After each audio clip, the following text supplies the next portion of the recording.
Ladies and gentlemen, welcome to the information session and I guess somewhat a soft launch for something we're very proud of called the Sanlam ESG Barometer in partnership with the Business Day.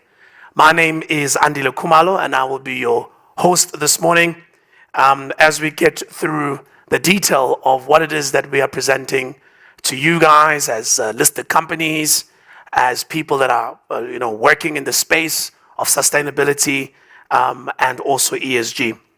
Now, for many listed companies, you would be aware that ESG tends to be, quite a positive and negative thing.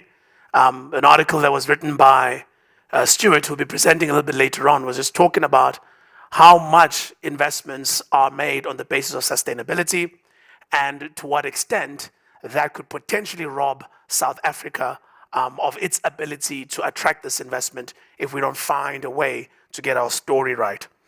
On the one hand, South African companies tend to be well governed, as we know, conscious of many issues that face South Africa, both environmental and social, especially in an environment with so much inequality as South Africa.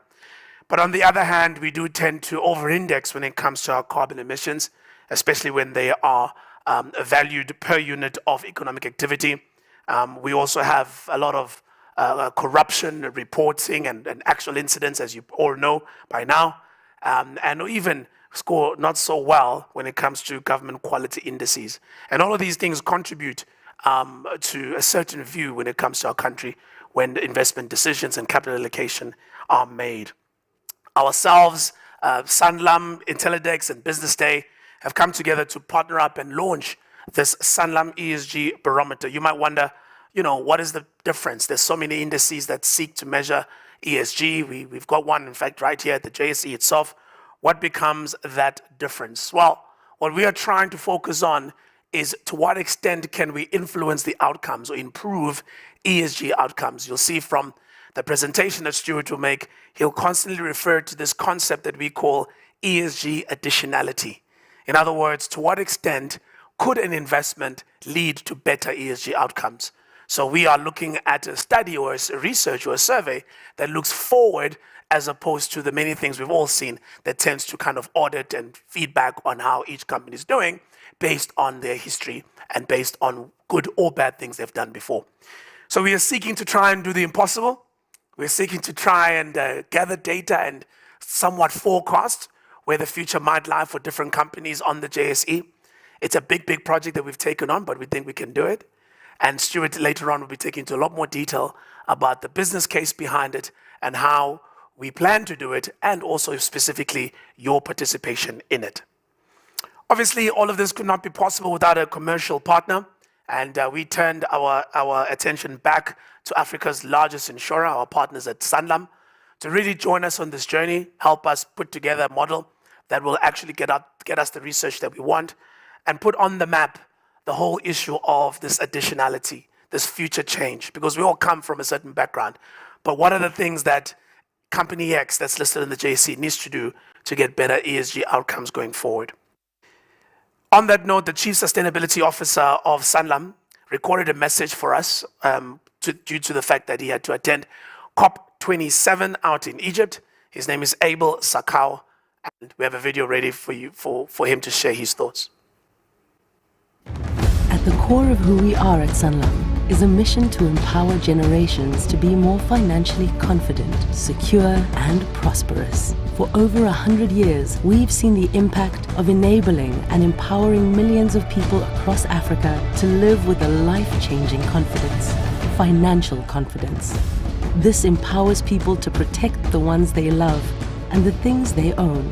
And whether they have a lot, a little, or somewhere in between, they can always grow to reach new potential. Everything we do is guided by this mission. So all our clients can live knowing today will be a good day and tomorrow will be even better.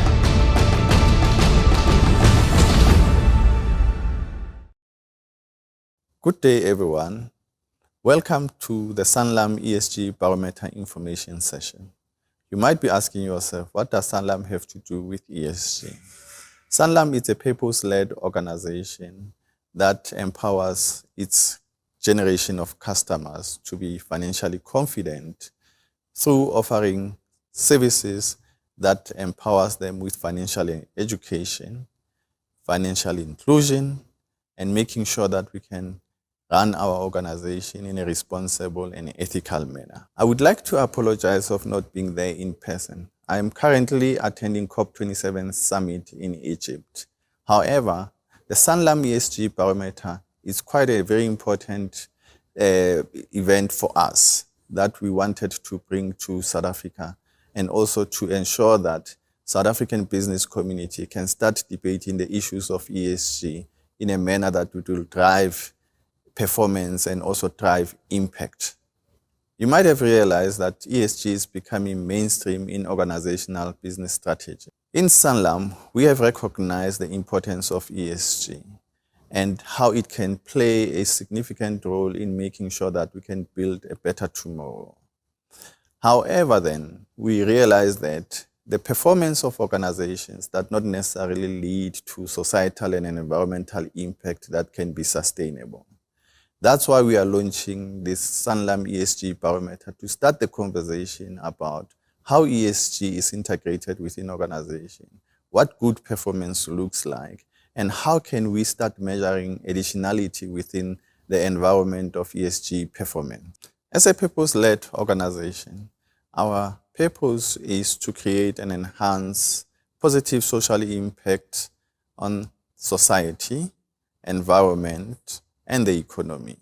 Our ESG strategy is anchored on 4 pillars, namely shared value creation, financial inclusion, and ensuring that we can integrate ESG considerations in our asset management, value chain, and the ecosystem.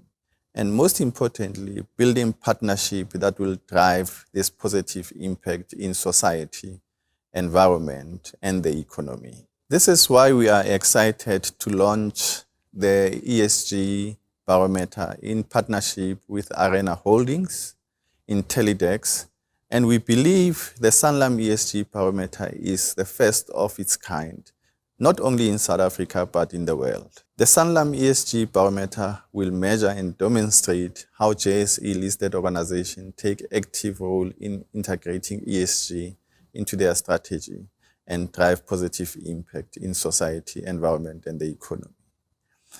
What the barometer is not, is to only focus on the expectations of rating and ranking agencies. We go beyond that. We want to understand how companies incorporate the concept of additionality by making sure that what they do on the ground in terms of ESG results in real impact that can be felt by society, and we can see visible changes in the environment and the economy. This initiative will bring major role players in the ESG field in Africa to start conversation about how do we move ESG away from a compliance, rating, and ranking tool to become more impactful in society, the economy, and the environment. Our aim is to ensure that the conversation move away from this compliance approach to an impact-driven approach, where we look at aspects of additionality in the way we execute ESG activities within society, the environment, and the economy. I have no doubt that the Sanlam ESG Barometer can start a very important conversation on ESG performance and make sure that the focus shifts away from just being a compliance tool to additionality. What is it that we collectively need to do to ensure that we can drive societal change, we can make our environment resilient, and we can drive economic growth? We are excited to start this conversation and this journey with you. We hope that your contribution in working with the team, providing the information and ensuring that we can provide an assessment of how well we do ESG in South Africa will provide us with the necessary information that can drive the change that we so much desire today. I would like to take this opportunity to thank you for taking time out of your busy schedule and to come and listen to why Sanlam ESG Barometer is a very important initiative that everyone needs to get involved with. and wish you well in your deliberation and hope to engage with you further. Thank you. Abel, so just to give you a context, ESG investments are expected to reach $53 trillion, which is 957 trillion rands, if you can get that number around your head, according to estimates from Bloomberg, which could be close to half of the world's institutional assets. And there are many positive, of course, impacts about this shift, but the one that we certainly feel is worth considering is a potential significantly negative one, and that is making it hard for South Africa to attract international investment if we are not scoring well on ESG. So we really need to start talking about this additionality. To do it a lot better than I can, please, ladies and gentlemen, welcome on stage the chairman of Intellidex, Dr. Stuart Theobald.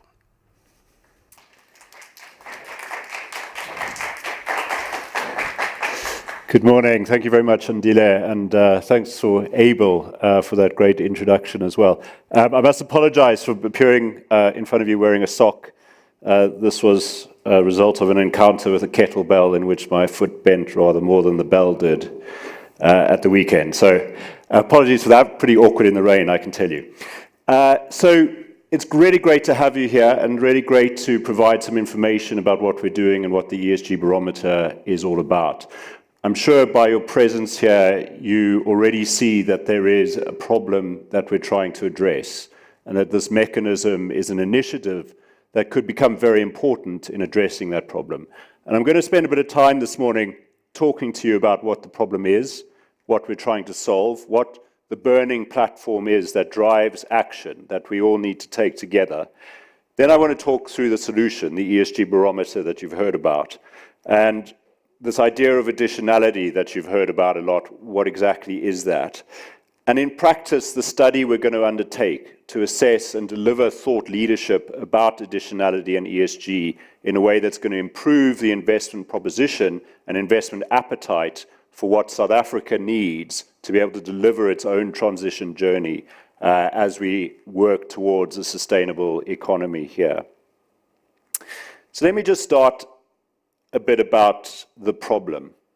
So in our research, we find three main ways that investors think about ESG. There's the notion of ESG integration. So for this process, investors think about ESG as part of their investment decision-making process. So they integrate it alongside other factors to be considered, forecast earnings, risk factors, and so on. And for ESG integration, the primary requirement investors have is disclosure, that there needs to be information available that can then be used in models in order to decide on portfolio choices. So ESG integration is increasingly common among asset managers around the world, where they are marketing funds and investments to clients that have an ESG orientation. A second area that we see, particularly among asset owners, large pension funds and sovereign wealth funds and so on internationally, is a reputation risk management. So here ESG screening is used in order to screen out investments that present any kind of environmental, social, or governance risk to those funds. And there's a kind of headline risk that they're concerned about. They don't want to be found to have invested in companies that are then revealed to have undesirable environmental or social governance practices. So that reputational risk management function of ESG screening that we see among asset owners. Then there's a third notion, which is the idea of ESG outputs, that when you invest, you're investing using an ESG strategy to change something in the world. So as a tool to drive change, that you're going to achieve improved environmental, social, governance outcomes. So it's not merely about cutting out investments from the investment universe that present some kind of risk, or in an ESG integration approach, down-weighting investments that don't score as highly on various ESG measures, but it's rather one that is actively involved in choosing investments that results in improvements in the world. And many of these investment strategies will look to things like the Sustainable Development Goals as a notion of what improvement means. Are we solving for poverty? Are we solving for environmental standards and so on? So these are the three major approaches in practice. But when we think about how these approaches affect a country like South Africa, think about these issues. So on the E, South Africa really stands as an outlier. We have a higher per capita greenhouse gas emissions profile than the rest of the G20 developed countries. So per capita, we produce more greenhouse gases than most of the developed world does. Now, this is particularly problematic because South Africa is a developing country, but has an extremely different carbon emissions profile to other developing countries. So the traditional approach in how we can factor the fact that developing countries need to attract capital to deal with environmental issues is that developing countries are very low carbon emitters relative to the size of their economies, but through investment can develop in a way that is sustainable. South Africa is an economy that is very carbon intensive and by any measure is not currently meeting sustainability criteria. So South Africa's problem is quite different. It's not about the need for sustainable development. It's about the need for transition to sustainability. And the problem is that in every ESG model that we've studied in use around the world, there is no way to factor that in. South Africa is looked at and recognized as a high carbon emitter, which results in a very low score. And the development needs of the country are not seen as relevant because it already has a sufficient level of development, and it's not about sustainable development. And the notion of transition is not currently incorporated into most ESG models that we see fund managers applying. Then on the social side, now there are pros and cons in South Africa's profile and how it scores on the social side. There are positives such as freedom of the press, democracy, rule of law, and so on that score well. But there are also significant negatives, most prominently our high inequality rating. And many of the ESG models are factoring inequality in as a particular score in which to assess countries on social outcome metrics. And then on the governance, at a national level, there are lots of ways of assessing that. We can look at the World Bank's World Governance Indicators. We can look at corruption perceptions indices. FATF, we're on our way to being grey listed by FATF for money laundering risks. These are factors that get built into investment models and assess South Africa as a whole accordingly. Now, you might be thinking to yourself, well, that's all fine for a sovereign assessment. What does it mean to me as a corporate? The problem is that there are analogous measures for South African corporates that have similar effects, as well as the use of sovereign ceilings. So there are plenty of fund managers that will assess South Africa as an investment destination, and at that macro top-down, make a decision as to whether it meets ESG criteria before they will then look at particular issues within that market. But also, when they look at the issues themselves, they will consider environmental outcome in the general economy to make a judgment about that company. They'll consider corruption perceptions indices to make a judgment about the risks, the ESG risks that that company would present to an investor. So you can't escape the sovereign level experience of South Africa, even at the issuer level. So what does this mean? And here's a quote from some research from one of the biggest emerging markets fund manager, who told us that in practical terms, on any scoring system, you end up scoring emerging markets badly. It's deleterious for emerging market flows, and it is an important aspect that is going to be hard to deal with for development. But it's going to be particularly hard to deal with for transition, which is the challenge, the peculiar challenge that faces the South African economy. And it's a word that we hear a lot from going into COP27, and I'm sure is going to get an awful lot of airtime over there. So South Africa is particularly exposed. We have an economy that depends substantially on foreign savings in our bond and equity markets. We are at a major juncture, a major turning point for the South African economy, in which we have to invest huge amounts of capital into transitioning. The energy requirements alone, some of the estimates go up to 14 trillion rand that we have to invest by 2050 to move our entire energy system out of carbon into renewable energy sources. It's 1.5 trillion in the JET-P investment proposal that's being presented by the South African delegation in COP that we need to spend just in the next 4 years. These are huge amounts of capital that South Africa needs, and the way ESG is being practiced by global investors is driving that capital away from the country at a time when it needs to be attracting it. So, what is the solution? Now, there is an awful lot of debate about ESG. You will probably have noticed some of it coming from the United States, where there is an extremely ill-tempered fight going on about whether ESG is a left or right-wing issue. A lot of that is a lot of smoke and very little real insight. There's a fight going on there. That fight is not really shared in Europe, although there are concerns. But there is a discussion in Europe, particularly on the ESG and exclusion approach itself. The Financial Times has actually been very good at tracking this debate. And one of the issues they've picked up on is this risk to emerging markets, that ESG is driving funding flows away from emerging markets. And in fact, the FT has cited a lot of our research in doing that work. And it sparked what has become a very lively debate in those pages and among pension funds and fund managers across Europe. And that debate has fed into South Africa. And when we first spoke about this project to Sanlam, there was immediate recognition that this is a problem that Sanlam encounters in its own conversations with investors and partners about ESG.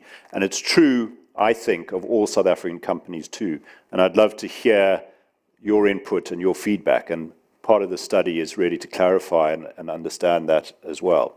So this conversation is now live, and we need to be thinking about how we take the conversation forward in a way that's productive and useful to South Africa, but productive and useful in terms of the goals that we have as the world in dealing with climate change and these social challenges that we face. So let me talk a bit about this notion of additionality. I think I've explained investment practice, which is largely focused on risk and exclusion. So by and large, ESG application is to assess companies, give them a score, and then decide whether that score should either downweight them or eliminate them from the available universe you're considering for a portfolio. That is, let's call it the standard model, the usual practice. The debate is about how do we change that practice into one that focuses on additionality. Now, what do we mean by that term? There's two ideas, two notions of how you can actualize and operationalize an ESG investment strategy that achieves some kind of additionality. One is that you have an impact-aligned strategy, and in this, an ESG investor will say, this is the benchmark. This might be, say, an MSCI World benchmark. It has a certain carbon emissions profile. I'm going to select a portfolio that has some relative performance against that benchmark. For instance, I could say my portfolio is 50% less carbon emissions. Now, that's a classic example of an exclusion approach, where you're cutting out of your portfolio high emissions investments and focusing on low emissions investments, and you end up with something you can say is considerably better than the benchmark. But in doing that, you're not encouraging change, you're not investing in anybody's transition, you're simply cutting out a certain part of the investment universe. Then there's the notion of an impact-generating strategy. Now, this is about generating change, and this is where additionality becomes important. And here the investor aims through the investment to achieve a 50% reduction in emissions in a portfolio. That can be set as the investment strategy. Now, how do you do that? This is a very activist, interventionist approach. It would actually involve identifying companies that have a very poor emissions profile, very high carbon emissions, and engaging and investing in them in order to reduce that. So there you're actively engaging in investment that leads to change. And that's the notion of additionality. And we call it additionality because if you think of ESG as a stock of good in the world, that there's a stock of environmental, social, and governance good, you are increasing that stock through your active investment by backing opportunities that will lead to certain kinds of change. So that's the idea of additionality in a nutshell. It's not an easy solution, though, because it faces quite significant measurement problems. And our challenge is to identify plausible mechanisms that are feasible in order to measure additionality in practice. It needs some careful thinking about what additionality is and how it can be assessed. And it needs to be forward-looking, because additionality is about change. And as soon as something is forward-looking, you fundamentally shift what kind of analysis you're doing. You can't rely only on data that's generated out of backward-looking databases, out of past reports. You have to make forecasts and estimates and judgments about the future and what particular investments are going to do that is going to change, have an impact in the world. Now, that's not that unusual to investors, because of course there's a notion of active investing in which all analysts are engaged in the process of making forecasts and estimating and making investment decisions on that basis. What is unusual is using those same techniques to assess ESG outcomes, to make forecasts, to understand risks, probabilities, and to determine the present value of that future ESG outcome. And that's the kind of analysis that's needed as soon as we're going to be doing ESG additionality thinking. One of the problems in the notion of additionality is the idea of attribution. Is it the investment decision that caused the change, that caused the addition? Now, in general scientific research, if you want to identify a cause, you would use something like a randomized controlled trial. Does this medicine cause an improvement, an improved health outcome? Well, you'd give some people a placebo and some people the active ingredient, and you'd see. And it would be nice if we could do that investing, where there's a world in which you make an investment in a certain ESG opportunity into a certain company, and another world in which you don't, and then we'll see which one ends up better or worse. But of course, we don't live in that world. So we've got to find ways of making claims about attribution to say that this investment is leading to this change. We're not going to get there in any hard scientific way. It has to be an outcome of qualitative judgment. And that qualitative judgment has to be exercised by people who are experienced and can prove themselves through demonstrating the outcomes of their investment choices. So we judge fund managers often by looking at their past performance, even though they always tell us that past performance is no indication of future performance. And in the same way, ESG additionality needs the same process in order for us to have attribution of tracking people's performance and whether they do actually deliver ESG outcomes that are better than a baseline. And a baseline might be some index in which a neutral approach has been taken. So that gives you a sense of the challenges. I've hopefully given you the burning platform, why we need to solve, how difficult it's going to be to solve it. Let me talk about our proposed solution. Step one is going to be a survey. Now, I say that with caution because I know we're all over-surveyed. But hopefully I've demonstrated to you why this is important. And there's no way we solve with this problem without actively engaging with companies and obtaining certain information, because this is not the information that's typically provided. We can't pick up a sustainability report and derive the information from there. What we need to understand is the strategic decision-making around ESG that a company is engaged in, and what projects it's involved in that is going to lead to future ESG outcomes. And ESG reporting isn't delivering that as a standard measure, right? We don't see it in any of the usual UNPRI and other kinds of frameworks in which information is provided to investors. So that future outlook is really important. And we need to understand that from companies by engaging and surveying and obtaining that insight from you. So there's a survey. It launches today. You're all going to get an email from us with a link to it. It's going to be available online until the end of January, but we don't want, of course, you to leave it to the end of January. We think that this would be a lovely thing to get done before Christmas, so you can have a great holiday. It's a survey that we think should take you half an hour. Most of the questions are very straightforward. But it will take, we want some qualitative insight into particular projects that you think are making a difference, that are achieving that additionality outcome. So there are 4 parts to this questionnaire. There's a part where we just ask you for descriptive data about what you're involved in. Then we ask you about motivations and ESG strategies. Then we ask about practicalities. How do you put your ESG strategy into action? Is it about demonstrating the status quo, so reporting to the market about your ESG profile, or is it about achieving any kind of change? And then part 3, if it's about change, we want to understand how that change works in your assessment. So that's part 1, and we're going to be in touch with you about it. Part 2 is a thought leadership exercise. ESG is contested at a conceptual level. People don't agree on what it means. And in order to resolve that contestation, we need to really think hard, explain and engage with different notions of what it means. And we intend to do that through a special publication. It's going to be a special publication in Business Day. It's going to be published in late March next year, and it's going to present the thought leadership. That's going to be based on the research findings from the survey. So there'll be various quantitative indicators on what's happening in South Africa, but importantly, insight into what kind of ESG additionality is happening.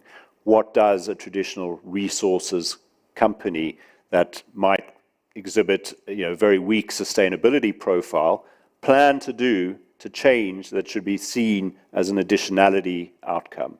And taking those stories and presenting them to the public and providing the thought leadership that shows that this is how we get to a better world that ESG is meant to be about delivering. That's contested too. Not everyone agrees that's what ESG is for. So that thought leadership will be presented in a publication. Included in the publication is a series of case studies. Now, I kind of explained the need for ESG to be involved in a kind of active research, the way we think about active research in a traditional risk-return investment decision framework. We want to present 5 case studies, up to 5, where we apply an active research approach to assessing ESG additionality opportunities, investment opportunities. And this is almost, in a way, a demonstration case of how we think investors should be actively thinking about ESG. So we're going to develop these as part of the publication. We'll identify the case study opportunities through the research that we do with JSE-listed companies. And our analysts are going to go and kick some tires and really try and understand what the ESG outcomes of particular opportunities look like. And we want to then profile them through these case studies, provide the estimates, explain the rationale and logic to the conclusions that we draw on what kind of degree of additionality these opportunities provide. So we want to profile those to investors. Ultimately, what we end up with is a publication that sets a new bar in thought leadership about what we should be trying to achieve with ESG, that reconciles some of the conceptual confusion around ESG, but then sets out a very coherent idea of what ESG additionality is and specific mechanisms and identifying opportunities to invest in order to achieve ESG additionality.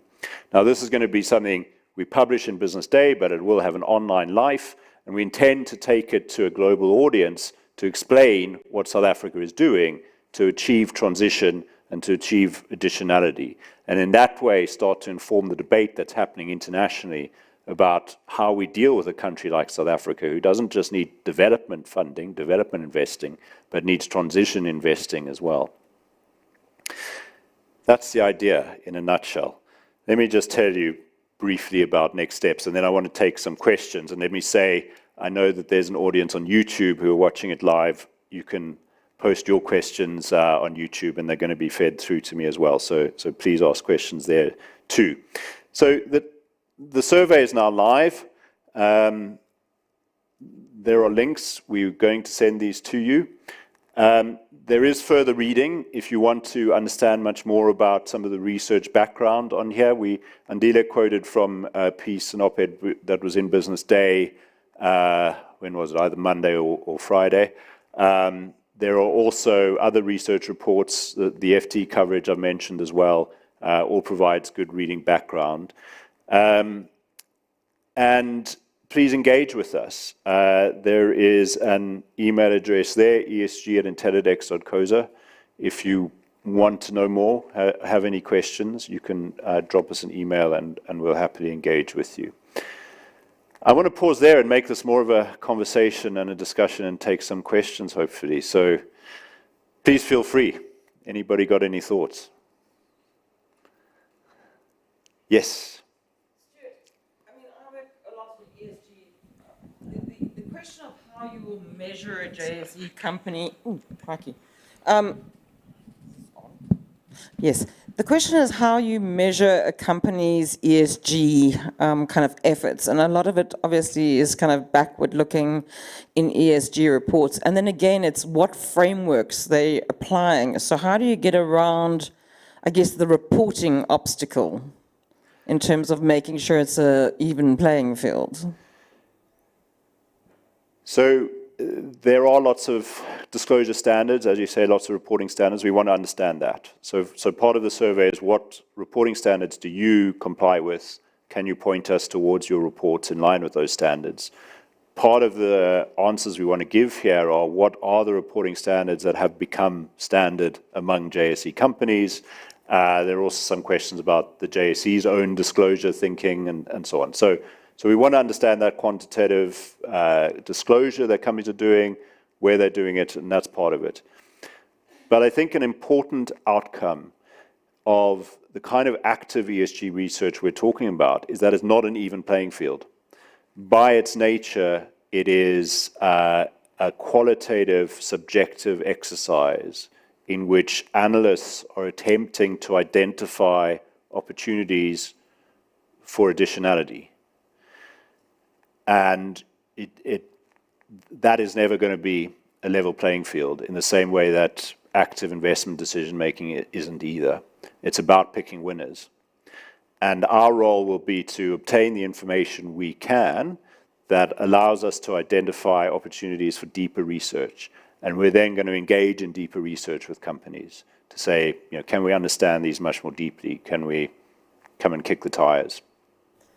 And I guess a follow-up and sort of tangential to is there real appetite for investors to go and dig for, the additionality that you're talking about rather than just the exclusion approach? Yeah, I think that's the key point.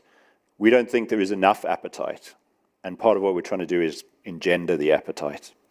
There is certainly a debate. And I think if you talk to the fund managers, they are frustrated because they're constrained by an exclusion approach that their clients expect from them to a large extent, but also that they just don't have the systems to get away from. So we're trying to enable them to see what it would look like to have a more active additionality-focused approach. Now, not all fund managers are like this, of course. I mean, I'm making it sound like there's a much more complex picture. There are obviously active impact investors out there who are very different, who are very focused on additionality and really focused on actual impact and change.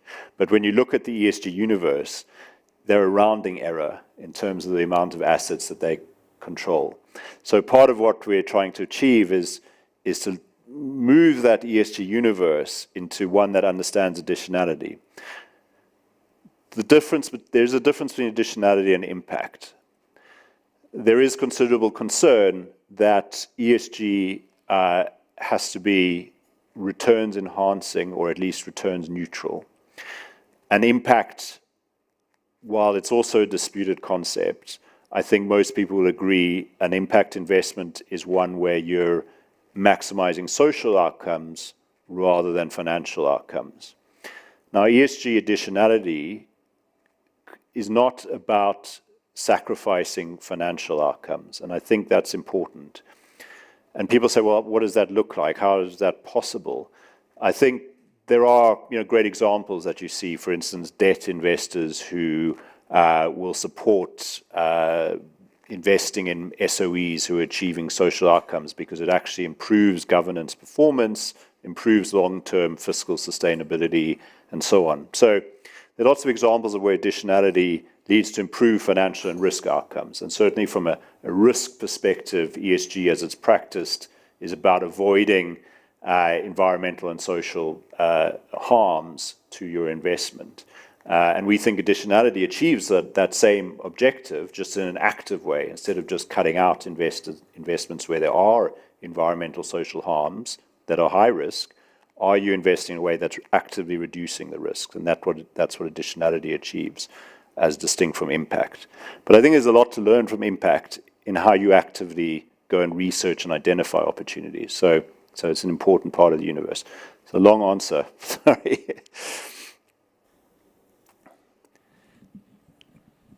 Yeah, if I may. Yes, sir. Thanks. Good morning, everyone. Yeah, I have a couple of points or questions that I'd like to ask. Firstly, is an admin question, the first one, around confidentiality, because you said the information you are looking for, it's not something you'd find on the public domain. So I think in those emails that would come, at least that should be disclosed so that a potential respondent could be comfortable in terms of where the information might end up, because there's a reason you're not finding it in the public domain. Okay. Two, I wanted to understand in terms of the type of investments that you're talking about. Are you speaking small scale or mega scale projects? And the reason I'm asking, as you are talking to me, I keep on thinking about load shedding, for example. And you find that at household level, to get a good system to be off-grid, you need about at least 160, 200,000 to be, because of the load shedding and ESCOM challenges, just to have a strong 10 kilowatt type system, battery storage, that your house can function properly. So, and around that, I wanted to figure out what are your thoughts around the lenders, and I know I'm not going industry type investment, but do you think there should be benefits for somebody that would want to invest in a initiative that will reduce carbon emissions in terms of how the debt, the rate that your lender would charge you, as opposed, because you see, globally we're seeing there's a lot of discouragement around investing in fossil fuel industries or carbon intensive technologies. So is there a benefit, or the benefit would be that your environmental footprint will reduce whether you roll out PV or renewables or any type of technologies? I think, I want to end there, sure. Because mainly, maybe last point, there's a lot of drive on the mega scale project, but I think there's also an opportunity on the demand side management. And even if you think about it in industries like mining, if they were you had to have a program that would incentivize them, for example, for not demanding the power or shifting their shifts, their operations, when we are struggling to meet the demand to manage load shedding and start to do their production at certain times, then you shift your peak demand. And if they were I believe that if they were incentivized to do that, they would do it. But if there's no incentive, then it's another story. Thank you. Thanks. Those are a really great point. So on the confidentiality, that's an important issue that you flagged to us. We need to just apply ourselves. Clearly, we're wanting to do case studies in the public domain to demonstrate best practice and additionality in action. So by its nature, but it might be within that necessary that you would want some confidentiality cover for some of the detail. So we'll think about that and ensure we have some mechanism in place that would provide for that. On your question on size and sort of mega projects and so on, we're not only interested in size. So this isn't just a quantitative exercise. We're also interested in innovative thinking that achieve something that's hard to achieve, right? The notion of additionality is that it's something that would not have happened anyway. Some projects are going to happen. Renewable energy is a least cost energy source, and you would use it even if coal was just as easily available, all else considered, because it's cheaper. So there's an idea of innovation in thinking about how you're actually adding to what's happening in the world by being smart, rather than by just applying the economics that are available as they stand. So that easily lends itself to small-scale projects as well. I hope that answers your questions. Did I cover them all? Yeah, that's covered. But maybe didn't touch on the demand side. Yes, so demand side I think is really interesting. I think demand side is another opportunity for innovation, and we'd certainly be interested to hear about demand side interventions for sure. I mean, as you say, some of those depend on things outside of your control, but projects to innovate and come up with potential demand side solutions would be very interested to hear about. Thanks for those questions. Any other thoughts here? I just want to have a look and see what we've got online. No, all clear online. I see a hand over there. The mic is on the way. Hi, so I'm from Bitcorp, which is very much an international, most of our revenue is offshore. So what sort of part would we play? I mean, are offshore type projects, would they be considered, or is it more of a South African focus? So yeah, that's my question.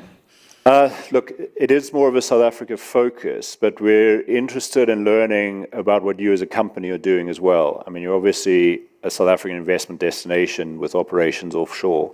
So we'd still be interested in hearing about projects and your strategy from that perspective. And we can would certainly include you in the disclosure and thought leadership that we present as a South African investment opportunity. So yes, please do engage.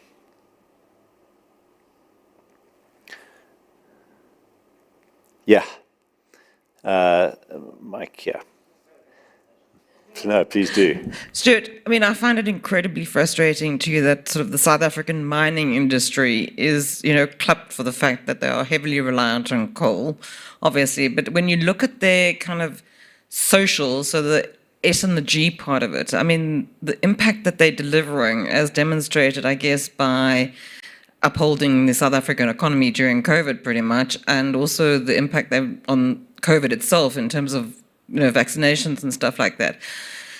Does the focus ever come off sort of climate change and ever, because South Africa has more social issues that we really have to worry about? And I guess that's my muddled way of asking, what about the S and the G? Yeah. I think this is a hugely important issue that we could talk about at length.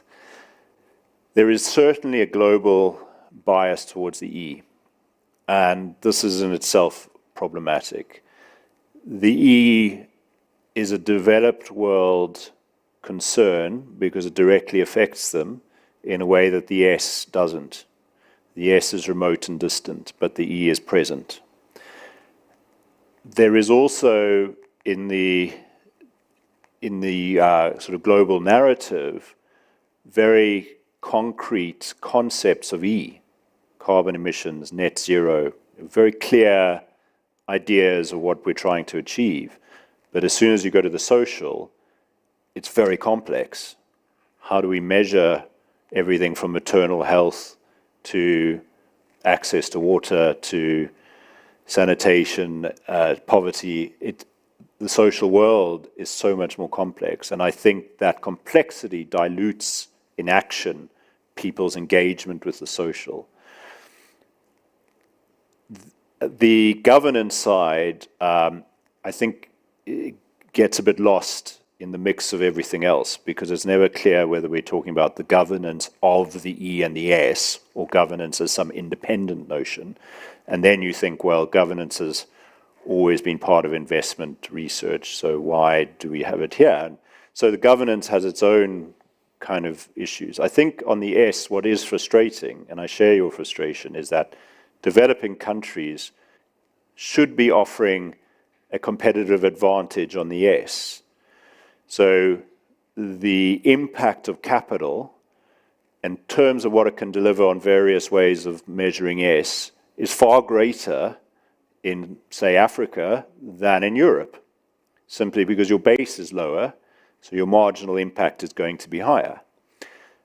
And because of the international sort of attention bias towards the E, that competitive advantage is lost in the fight for ESG capital.